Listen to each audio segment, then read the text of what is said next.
ಆತ್ಮೀಯ H16 news ಅರ್ಥಾತ್ ಹೇ ಸಿದ್ದರಾಮಯ್ಯ ಸ್ವಾಗತ. ನಾನು ನಿಮ್ಮ MI ಅಥವಾ ಮಲ್ಲಪ್ಪ ಜೂತವರ್. MSP ಅಂದರೆ ನಿಮ್ಗೆ ಗೊತ್ತು ಈಗಾಗಲೇ ಸಪೋರ್ಟಿಂಗ್ ಪ್ರೈಸ್, ಮಿನಿಮಮ್ ಪ್ರೈಸ್, ಬೆಳೆದ ಬೆಳೆಗೆ ರೈತರಿಗೆ ಹೋಗ್ತಾ ಬಂದಿರುವಂಥ ಒಂದು ಮುಖ್ಯವಾದ ಬೇಡಿಕೆ. ಈಗಾಗಲೇ ಇದ್ರ ಸಲ ಹೋರಾಟ ಆಯಿತು. ದೆಹಲಿ ಸುತ್ತಮುತ್ತಲು ನೀವು ನೋಡಿದಿರಿ. ಆ ಸಂದರ್ಭದಲ್ಲೇ ವಿಶೇಷವಾಗಿ ಸಂಯುಕ್ತ ಕಿಸಾನ್ ಮೋರ್ಚಾ ಭಾಳಷ್ಟು ಹೋರಾಟ ಮಾಡಿತು. ರಾಕೇಶ್ ಟಿಕಾಯತ್ ಆಗಿರ್ಬೋದು, ಇನ್ನುಳಿದವರಾಗಿರ್ಬೋದು, ಜೊತೆಗಾರಾಗಿರ್ಬೋದು, ದಲ್ಲೇವಾಲ್ ಆಗಿರ್ಬೋದು, ಯೋಗೇಂದ್ರ ಯಾದವ್ ಅಂಥವ್ರಾಗಿರ್ಬೋದು, ಅನೇಕ ಮಹಾನ್ ಈ ರೈತಗಳಿಂದ ಬಂದಂಥ ಕೃಷಿಯನ್ನು ಬಲ್ಲಂಥ ಕೃಷಿಯ ಮಾರುಕಟ್ಟೆ ಬಗ್ಗೆ ತಿಳ್ಕೊಂಡಂಥ ಹಾನಿ ಅನುಭವಿಸಿದಂಥ ರೈತರ ಸಂಘಟನೆ ವರ್ಷೆಲ್ಲ ಹೋರಾಟ ಮಾಡಿದರು. ಬೆಂಬಲ ಬೆಲೆ ಕಾನೂನು ಇವತ್ತಿಗೂ ಆಗಿಲ್ಲ ಮತ್ತು ಹಾಗೂ ಸಾಧ್ಯತೆಗಳು ಕಡಿಮೆ ಅನ್ನುವಂಥ ಮಾತು. ಆದರೂ ಆಸೆ ಬಿಟ್ಟಿಲ್ಲ ನಮ್ಮ ಸಂಯುಕ್ತ ಕಿಸಾನ್ ಮೋರ್ಚಾದ ಜಗದೀಶ್ ಸಿಂಗ್ ಧಲ್ಲೇವಾಲ. ಇಲ್ಲ, ನಾವು ಇದನ್ನು ಕೇಳಲೇಬೇಕು, ಪಡಿಲೇಬೇಕು. ಯಾಕಪ್ಪ ಅಂದ್ರೆ ಇದು ಮಿನಿಮಮ್ ನಾವು ಸಪೋರ್ಟಿಂಗ್ ಪ್ರೈಸಲ್ಲಿ ಬದುಕೋದು ಹೆಂಗೆ ಅನ್ನುವಂಥ ಅವ್ರ ಪ್ರಶ್ನೆ. ಆದರೆ ಇದು ಆಗ್ತದನ ಅನ್ನುವಂಥದ್ದು ಮತ್ತೊಂದು ಪ್ರಶ್ನೆ. ಆದರೂ ಈ ನಡುವೆ ಸುಪ್ರೀಂ ಕೋರ್ಟ್ ನೇಮಿಸಿದ ಉನ್ನತಾಧಿಕಾರ ಸಮಿತಿ ಆಗಿರ್ಬೋದು ಮತ್ತು ಕೃಷಿ ವ್ಯವಹಾರಗಳ ಸಂಸದೀಯ ಸಮಿತಿ ಆಗಿರ್ಬೋದು, ಇವು ಏನು ವರದಿ ಕೊಟ್ಟಿದ್ದಾರಪ್ಪ ಅಂತಂದ್ರೆ, ಇಲ್ಲ ಈ ಸಪೋರ್ಟಿಂಗ್ ಪ್ರೈಸ್ ನೀವು ಕೊಡಲೇಬೇಕು, ಪಾಪ ರೈತ ತೊಂದರೆಯಲ್ಲಿದ್ದಾನೆ, ಕಾನೂನು ಮಾಡಿರೋದನ್ನು ಅನ್ನುವಂಥ ಸಲಹೆ ಕೊಟ್ಟಿದ್ದಾರೆ. ಇದು ಭಾಳ ಮಹತ್ವದ. ಸುಪ್ರೀಂ ಕೋರ್ಟ್ ನೇಮಿಸಿದ್ದು ಉನ್ನತಾಧಿಕಾರ ಇದು ಸರಿ ಇದೆ ಬೇಡಿಕೆ ಅಂತ ಅನ್ನೋ ಸಲುವಾಗಿ ಸಮಿತಿ ನೇಮಿಸಿತ್ತು, ಈ ಬೆಂಬಲ ಬೆಲೆ ಸಲುವಾಗಿ.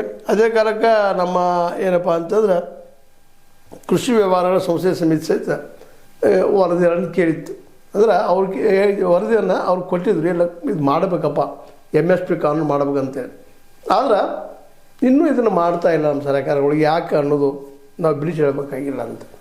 ಯಾಕಂದ್ರೆ ಸ್ವತಃ ನಿಮ್ಮ ಸಮಿತಿ ನೇಮಿಸಿರಿ, ಸಮಿತಿನ ಒಪ್ಕೊಂಡಿದ್ದಾವೆ, MSP ಕೊಡ್ರಪ್ಪ ಅಂತ ಕಾನೂನು ಪ್ರಕಾರ ಹೋರಾಟ ಮಾಡಿದ್ದಾರೆ. ಅದಕ್ಕೆ ಖಾತ್ರಿ ಮಾಡಿಸ್ಕೋಬೇಕಾಗಿದೆ. ಅದನ್ನು ಬರೀ MSP ಕೊಡ್ತೀವಿ ಅಂತ ಹೇಳ್ಕೊಂಡು ಹೋಗುವಂಥದ್ದಲ್ಲ. ಇವತ್ತಿನವರೆಗೆ ಕೇಂದ್ರ ಸರ್ಕಾರ ಇರ್ಬೋದು, ರಾಜ್ಯ ಸರ್ಕಾರ ಇರ್ಬೋದು, ಏನು MSP ಕೊಟ್ಟಿವಲ್ಲ, ಏನೋ ಸರ್ಕಾರದಿಂದ ಬಂದಿಷ್ಟು ತೊಗೊಳ್ತಾರೆ ಪದಾರ್ಥಗಳನ್ನು, ಯಾವುದೋ ಒಂದು ಜೋಳ ಇರಲಿ, ಬಕ್ಕಿಲಿ, ಮತ್ತಿನ ಹಸು ತೊಗೊಂಡಿದ್ದ ಏನಪ್ಪ ಅಂತಂದ್ರೆ ಅದು ಎಲ್ಲರಿಗೂ ಅಪ್ಲೈ ಆಗಬೇಕು. ಅದು ಕಾನೂನು ಅವ್ರು ಏನು ಗೌರ್ಮೆಂಟ್ ತೊಗೊಳ್ತದೆ, ಒಂದು 50,000 ಕ್ವಿಂಟಲ್, 1 ಲಕ್ಷ ಕ್ವಿಂಟಲ್ ತೊಗೊಳ್ತದೆ, ಉಳಿದ ಬೆಳೆದದ್ದು.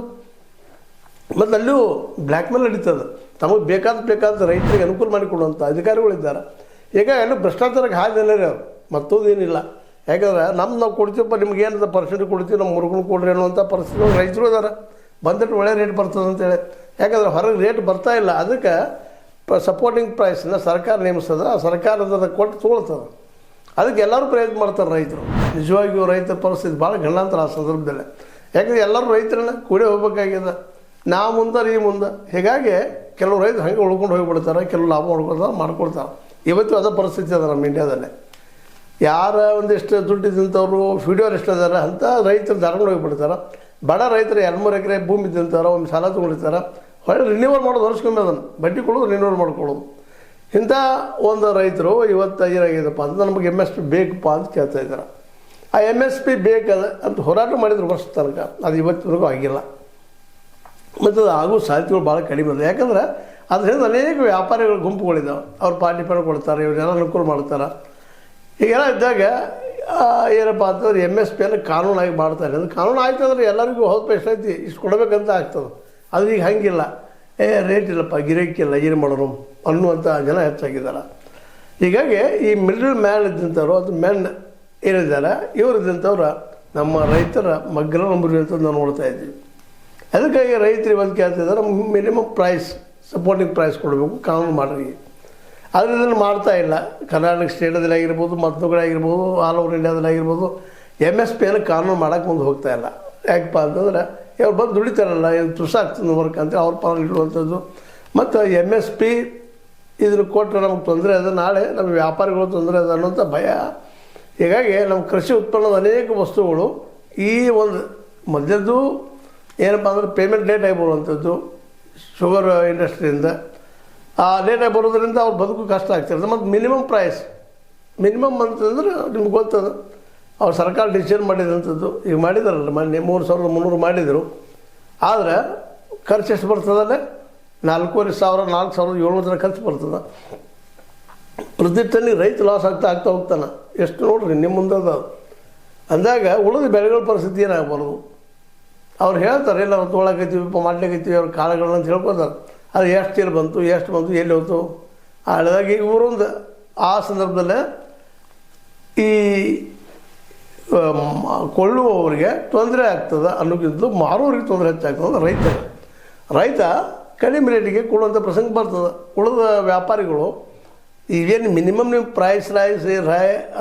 ಇದನ್ನು ಪ್ರೈಸನ್ನು ಕಟ್ಟಿರ್ತೀರಿ ನೀವು ಸರ್ಕಾರದ ವತಿಯಿಂದ MSP, ಅದು ಹೆಚ್ಚಾಗಿ ಅವ್ರು ಆ ಬೆಲೆಗೆ ಅದು ಕೊಳ್ಳೋದಿಲ್ಲ ಮಾಲನ್ನು. ಹೀಗಾಗಿ ಪ್ರತಿ ಟನ್ನಿಗೆ ಹೇಗೆ ಸಕ್ಕರೆದು ತಯಾರು ಮಾಡಲಿ ಅದು ಕಬ್ಬಿನ ಪ್ರತಿ ಟನ್ ಹೆಂಗೆ ಕಡಿಮೆ ಅಂದರೂ ಸಹಿತ ಮಿನಿಮಮ್ ಅಂದರೂ ಸಹಿತ ಈ 1,000ರಿಂದ 1,200 ತನಕ 1,000ರಿಂದ 1,200 ತನಕ ಅಥವಾ 1,200 ತನಕ ಪ್ರತಿ ಟನ್ನಿಗೆ ಹಾಳಾಗ್ತದೆ ರೈತರದ್ದು. ಹಾಗೆ ಉಳಿದ ಬೆಳೆಗಳಿಗೂ ಹೋಗಿ ಮೊನ್ನೆ ಗೊಂಜಾಳದ ಕೇಳಿದ್ರಿ 2,400 ರೂಪಾಯಿ ಟನ್ ಮಾಡಿದರು, ಆದರೂ ಯಾರು ತೊಗೊಳ್ಳಿಲ್ಲ. ಮತ್ತು ಸರ್ಕಾರ ಒತ್ತಾಯ ಮಾಡಿ 50 ಮಿನಿಮಮ್ ಒಂದು 50 ಕ್ವಿಂಟಲ್ ತೊಗೋಬೇಕು ಅನ್ನುವಂಥ ಒಂದು ನಿರ್ಧಾರ ಮಾಡ್ತಾರೆ ಅದನ್ನು. ಆದರೆ ಎಷ್ಟು ಮಂದಿ ತೊಗೊಳ್ತಾರೆ ಕೊಳ್ಳೋರು ಅವ್ರಿಗೆ ಬಿಟ್ಟಂಥ ವಿಷಯ. ಅಂದರೆ ಒಟ್ಟಾರೆ ಹೇಳುವಂಥದ್ದು ಗೊಂಜಾಳ ಇರ್ಬೋದು, ಮತ್ತೊಂದಿರ್ಬೋದು, ಏನಿರ್ಬೋದು ಕಾಳುಗಳನ್ನು ಎಷ್ಟು ಆದರೆ ಬಿದ್ದು ಬೀಳುವಂಥ ಪ್ರವೃತ್ತಿ ನಮ್ಮಲ್ಲಿ ಹೆಚ್ಚು ಇರೋದ್ರಿಂದಾಗೆ ರೈತ ಲಾಭ ಆಗೋದಿಲ್ಲ. ಅದಕ್ಕಾಗಿ ಅದು ಕಾನೂನು ಮಾಡಿರಿ ಅಂತ ರೈತರು ಬೆನ್ನು ಹಚ್ಚಿದ್ದಾರೆ. ಆದರೆ ಇಲ್ಲಿವರೆಗೆ ಆಗ್ತಾಯಿಲ್ಲ. MSP ಕಾನೂನು ಮಾಡಿದ್ರೆ ಅದು ಖಾತ್ರಿ ಕೊಡುತ್ತಿಲ್ಲ ರೈತರು. ಮತ್ತು ರೈತರ ಬೆಂಬಲ ಸೂಚಿಸುವಂಥ ದಿನ ಕೋಳಿ ಹೋರಾಟ ಮಾಡುತ್ತಿದ್ದಾರೆ. ಅದರಲ್ಲೂ ಮುಖ್ಯವಾಗಿ ಜಗದೀಶ್ ಸಿಂಗ್ ದಲ್ಲೇವಾಲ ನೇತೃತ್ವ ವಹಿಸಿದಂಥ ಈ ಒಂದು ಹೋರಾಟ ಆಗಿರ್ಬೋದು. ಅದೇ ಕಾರಣಕ್ಕೆ ನಮ್ಮ ಅನೇಕ ಇಲ್ಲೂ ಕರ್ನಾಟಕದಲ್ಲಿ ಅನೇಕ ನಮ್ಮ ರೈತ ನಾಯಕರು ಇದ್ದಾರೆ, ಅವರು ಹೋರಾಟ ಮಾಡ್ತಾ ಇದ್ದಾರೆ. ವಿಶೇಷವಾಗಿ ನಮ್ಮ ಚೂರಪ್ಪ ಪೂಜಾರಿ ಆಗಿರ್ಬೋದು, ಶಶಿಕಾಂತ ನಮ್ಮ ಗುರೂಜಿ ಆಗಿರ್ಬೋದು, ಇಂಥ ಅನೇಕ ನಾಯಕರು ಇವತ್ತು ಹೊಸ ಹುಡುಗರು ಬರ್ತಾ ಇದ್ದಾರೆ, ಅವರು ಹೋರಾಟ ಮಾಡ್ತಾ ಇದ್ದಾರೆ. ಆದರೆ ಆಗ್ತಾ ಇಲ್ಲ. ಅದು ಆಗೋದು ಯಾವಾಗ?